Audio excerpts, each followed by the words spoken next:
Trainer Alan GREEFF is away at sales, but a big thanks to him for furnishing us with comments for his runners on Friday. The yard starts in race 3 with Ragazzo Grande, and Alan says draw a line through his last. Everything went wrong. He tried blinkers that day, ended up racing wide in the early stages and over-racing with the blinkers on. They have been removed and much better is expected.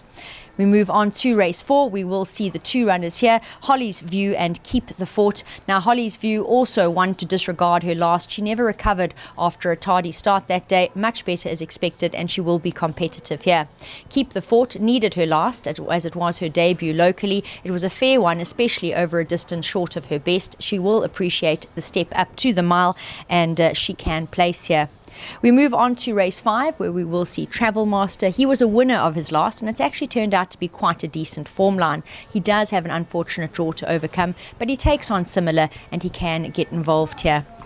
In race 6, we'll see Blonde Act and Bold Resolve. Now, Blonde Act's last was a bit of a head scratcher. It was under par and uncharacteristic. Better had been expected, and again, better is expected from him on Friday. Alan does feel he will be competitive and does have an each-way shout. Bold Resolve is not disgraced by his recent form, and he does have a place chance. In the feature of the afternoon, the yard will be represented by 4 horses. We're going to start with Clifftop. He comes in with the best weighted advantage, which is always a great advantage to have, and he's in good form. He does have a winning chance. Port Louis is new to the yard. He relocates with some very useful Western Cape form. Alan feels the 12 is probably going to be a touch sharp for him, but he will be doing his best work late, and he can place.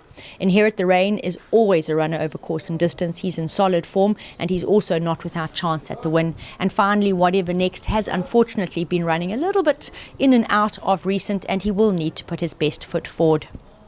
In race 8, 2 runners will close for the yard on the road again. I'm joining him in his box. He's looking absolutely splendid, and he can do better than his last, says Alan, and in fact is expected to be competitive here. Empire Blue, also one to definitely take note of on a great last where he finished well late to place. Another good run is expected, and he can also find quartets.